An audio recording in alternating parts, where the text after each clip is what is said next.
And now, your exclusive backstage pass to hang with the musicians and groups you love. Coming at you on the 1st and 15th of each month. It's Soundcheck Chat with music journalist and editor Tim Andrell. Hello, music lovers, and thanks for tuning in to the podcast. This episode of Soundcheck Chat is brought to you by uindie.com and Frame Jump Music Videos, and is sponsored by the unique and rad art from Rusty Shackles of TabletopFetus.com, where games and comics collide head-on with a touch of thrash metal and other insanity thrown into each piece. We recently spoke with Joe Bruce, aka Violent J, one half of the notorious rap duo Insane Clown Posse. This is what he told us about the group's opportunity to honor a fallen juggalo, and about their unlikely but persistent charity mission. And now I'll take you to our call. So, a friend of Aaron Spencer, who was a sick juggalo from Troy, Ohio, reached out to Jump Steady via Fago Lovers, and the two of you guys actually drove to Troy, Ohio to meet him. How profound of an experience was that for you? Profound? I don't know if I use that as a word. It was, what does profound mean? What does that word mean exactly? Sort of a core shaking or an experience that really influenced you or had an impact on you? Oh, okay. Well, it was sad, you know. I wish I had a better word for it. I wish I could say it was profound, meaning like I thought profound meant enlightening and, you know, astonishing. Sure. But it was flat out sad for me, you know. I went there knowing that whatever box of stuff we brought him really probably didn't mean nothing to him, you know. When we got there, he was kind of in a state that it just let me know that he spent most of his time on meth. When we got there, he was in a state where he was mostly medicated all day, and I'm not sure if anything, if we were able to brighten his day at all, and you know what I'm saying? I don't know if we were really able to make a difference in his day. I hope to God that we were able to give him maybe one last boost of freshness, you know, of excitement, and one last, I don't know how much emotion he was feeling at that point, you know. Right. He kind of stood up out of his chair with the help of his friends. And, I mean, he got out of bed and they stood him up, but I'm not sure he was awake enough to ever, at that point, to ever acknowledge what was really going on. After about 4 or 5 minutes of sitting in his chair, he wanted to be sat back down in the bed, you know. Yeah. And it was just really sad for me, you know. I'm a very emotional person, and it was I wanted to be there and bring happiness to his family and bring happiness to mostly him, and I know his mom's going through something that a lot of people can't even ever come out of it, can't ever survive, you know. Sure. And it was just really sad. It was very somber. It was somber in my head. The moment was nice. The moment was peaceful, and there was a lot of heart and a lot of love in the room. You know, lots of love in the room. But in my head and in my mind, I felt very sad. You know, I felt very sad for him, and I know that he mostly was struggling to stay awake, and so I wanted to just let him sleep. You know what I'm saying? Yeah. I really wanted him to just be able to go to sleep. You know. So it seems like maybe the way that you've described the experience was more profound for his friends and family in terms of the amount of commitment that you were able to make to being there for him. Did you know when you left the house that you wanted to do something for his family? Yeah, we knew that right away. You know, they were the ones that are there around the clock with them. You know, they're the ones that are losing somebody that was really close to them. His fiance was there. His mom was there. You know, they're losing. There's a mom losing her son there. Wanting to do something for her. You know, it's just something to maybe take a little bit of the thought and switch it on something positive. You know, if that's even possible, to switch her mind onto a positive moment to let her know that people care, strangers are stepping up to care, you know what I mean? And that's gotta help. I mean, maybe it doesn't, I don't know, but I wanted to try, you know, wanted to try to do things, something for her, like the concert, to help let her know that all these people are getting together at this show in his name, and a lot of them didn't even know him personally, but it doesn't matter, you know, we feel for him, we feel for her, and we're strangers, and we don't want anybody to go through that, you know what I mean? He was a fan of our music, that puts us all in common, you know what I mean? That puts us all in, that makes us all more than friends, you know what I mean? We have something in common, and we're bonded, and therefore it's like losing a family member on a big wide family, the Juggalo family, you know. Even if we didn't know him personally, we lost one of us, you know what I'm saying? Oh, absolutely. What's made it so important for you personally to cultivate this kind of close relationship with your fans? Man, they said that Aaron Spencer, you know, his friends told us that he moved. There was a point in his life where he moved to Colorado, and he was one of the first juggalos to ever live in Colorado in the Denver area. And he was going around, and he was telling people about ICP, and he was going around letting the whole scene know about ICP back when nobody in Denver knew ICP. He was the only juggalo in Denver. Everybody he met was like, what? Who are they? You know? And yeah, he was going around spreading the word for us. And today, Denver, Colorado is one of our biggest cities. Awesome. Just to think that he had something to do with that, you know, in some way or another. And just to think he was out there, even if he really had nothing to do with that, he was out there spreading our name regardless, you know what I mean?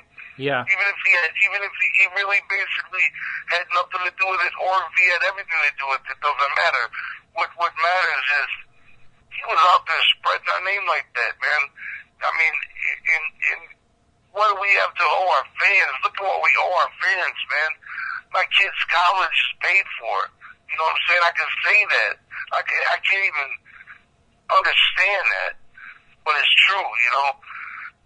My kid's college is paid for because our fans buy our records, you know what I mean, and come to our concerts.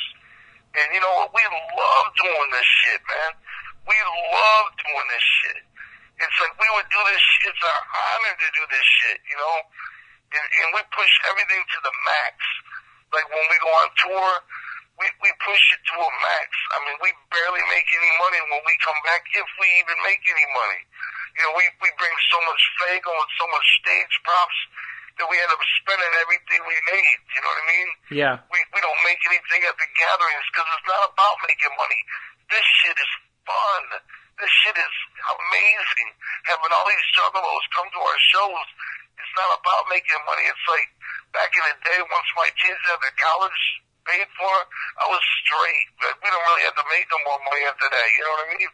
Right. Thankfully, because we certainly aren't making any money. But you know what I'm saying?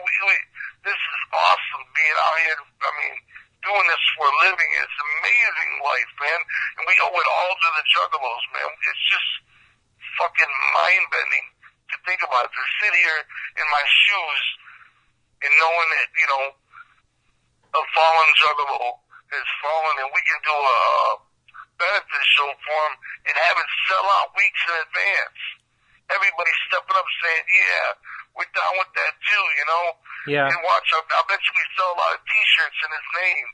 And all the T-shirt says on it is the Aaron Spencer Benefit Show, you know what I'm saying? And on the back it says, we were there because we care, you know. I mean, like, and those shows will probably, those T-shirts will probably sell out. That's just awesome, knowing that we have that kind of power to be able to do something like that for somebody. You know what I'm saying? Right. And now we're going to break in here for a moment to thank our sponsors. Are you looking for a daily music blog dedicated to sharing information about independent music, bands, and record labels from a variety of genres? Then head on over to uindie.com, where you'll find articles written by seasoned independent music fans such as myself, along with photographers and journalists who have been published in Ghetto Blaster magazine, Rolling Stone Online, Substream Music Press, and more. What are you waiting for? Visit uindie.com today. You've just finished recording your next big hit. Now all you need is a great music video to go along with it. Enter Frame Jump Music Videos. With their years of broadcast and video production experience, you'll get a music video that both you and your fans absolutely love. They'll work with you to bring your vision to life, or they can suggest different concepts for you. They travel, but availability is limited. So go to framejump.com and apply for a spot today. TabletopFetus.com. Funny name, amazing art. Here you'll discover the artwork, unique designs, and stock of rad game prints from artist Rusty Shackles, who has worked for Akira the Don, Adam Warrock, Tribe One, and Fornius, just to mention a few. And if you're a video game fan, you'll love the reimagined classic video game boxes on Palette Swap, as well as the mashup art on Insert Quarter Bin, where famous comic book covers get a video game makeover. Rusty is inviting all of the Juggalos to check out these sections and his collection of limited edition $10 prints at tabletopfetus.com. And now let's listen to our call. So you guys have actually showed that you've cared in several other ways. You guys have done canned food drives on a lot of your tours, and although it hasn't been widely reported about, you donated some royalties from the Bizarre albums to charity. What is it that makes you want to contribute to society in that way? I don't know, just thinking about just trying to do good, trying to be a help in some ways, you know what I'm saying? Trying to bring a good, and I came up on charity, you know what I'm saying? We came up on food stamps, and we got we were on welfare growing up. I don't know what it's called today, but where I was growing up at, it was called welfare. And also, we got food from the Hunger Barrel, you know. They used to bring us food at Thanksgiving, and my mom couldn't afford to have, like, food for everybody. You know, my mom was a janitor. She worked at a church as a janitor. She was a single mom, you know. And they used to bring food for us from other people contributing, you know what I mean? And just thinking about that, here I am now, this rapper who's living the dream, you know what I mean? At least I'm living my dream. And what can I do for people, you know what I mean? Every once in a while something will come up, well, we can do something cool, you know what I mean? And we don't do it all the time, every day, you know what I mean? But every once in a while, when there's some way we can lend a hand out and do something cool for some people, we go for it, you know what I mean? Well, do you think a lot of people realize that one of the most controversial acts in musical history is the most down for their fans and in a sense of community in this way? Who gives a fuck? Sure. Who gives a fuck, man? Fuck what they think, you know what I'm saying? I mean, who really cares, man? It's not going to change their opinion on us, and that's not what we're looking to do anyway. We're just looking to be the shit for the people that love us, man. You know what I mean? We're just looking to help out the people that love us, you know? And even if we're helping out strangers, you know, we're not doing it for cookies, you know what I mean? Right. It's who cares what the fuck it is, you know what I mean? It's more or less doing it, and I'll be honest, when I do things like that, I'm looking for points with God, you know what I mean? So you're religious then? Person. I'm looking for points with God, you know? So are you religious then, Jay? I'm not very religious that I have a certain religion or anything, But, you know, I just want to do good by people, you know what I mean? Like if you said, was I a help on this earth, or did I cause people more damage, or did I do more good? When my time has come to be judged, I want them to say, he did more good on this planet. His time was more good than it was causing damage. More people got benefit and enjoyment out of my existence than I did causing trouble and pain. I want people to, you know, if I'm judged, I want to be judged that way, you know what I mean? Are you planning to see Aaron's family and friends while you're in town? Well, yeah, you know, whoever comes out to the show, absolutely, you know, we'll be there early, and we'll be there hanging out with them, and, you know, I don't know how big the backstage area is, but we'll be there chilling with everybody, saying what's up, getting ready for the show, you know, and you know, it's just gonna be a good time, man. His friends are playing in the opening bands too. Minister Sobriety, that was one of his favorite bands, you know.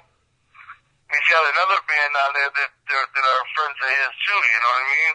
So that's gonna be cool. We're gonna be hanging out, all of us, in his name, you know what I mean?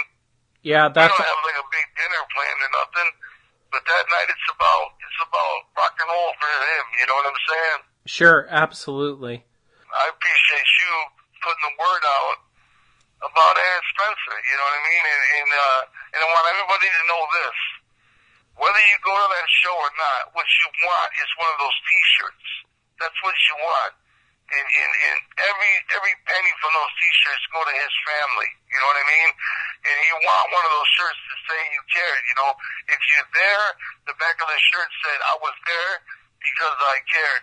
But if you weren't there, you can still get one from hatchetgear.com. And those T-shirts on the back say, my heart was there because I cared. You know? Yeah. And that meant even though you couldn't be there, your heart was still there. And you're walking around with one of those T-shirts on, letting people know you represented for Aaron Spencer that night. You represented for his family in some way. You know what I'm saying? Sure. Buying that T-shirt, put a couple extra bucks in his mom's purse. That's a wonderful thing. You know what I'm saying? And you can represent by wearing one of those awesome shirts, man. And they're rare, and they're special collector's items, you know? Yeah. It's 2014, the Aaron Spencer benefit show, man. One time only. Can I ask you one last question? Yeah. So one of the things that Aaron had discussed with his friends that he wanted was a performance of Ninjas in Action, and he had talked to Jump Steady about that. Is that going to be part of the show? See, here's the thing about that song. It's going to be a part of the show, but here's the thing about that song. That song contains a verse from the entire Psychopathic Records family. And there are people that were once with this label that are on that song that aren't with the label anymore. And so it's actually kind of impossible to do that entire song. But my brother Jump Steady, he will be performing his verse of that song. So awesome. In reality, that song will be performed, but I think Aaron's dream was to see the whole song performed with everybody on stage, all performing it, you know what I mean, together. And I think that would be kind of close to really hard to do right now, you know what I'm saying? Yeah. So it's a little out of our hands to make that happen. But my brother will definitely perform his verse from that song for him. So at least he can say he saw that song performed live. Yes, it's not in its entirety, but he can say, you know, sitting up where he's at, looking down, watching the show, he will finally see that song performed live. Wonderful. Well, thank you so much for your time, Jay. I really appreciate it. No problem, brother. Thank you. Thanks for joining us for this podcast. You can find the links to everything mentioned on today's podcast by visiting the show notes page at soundcheckchat.com/1. If you like what you've heard, please leave us a 5-star rating and I'll give you a shout out on the show. By subscribing to this podcast, we can bring you more interviews like this one. Soundcheck Chat is produced by Frank Steele and hosted by Tim Andro. Connect with them and their guests at soundcheckchat.com. The Soundcheck Chat theme song is called Weather Breeder by Neon Warship, and you can find it by following the link in our show notes.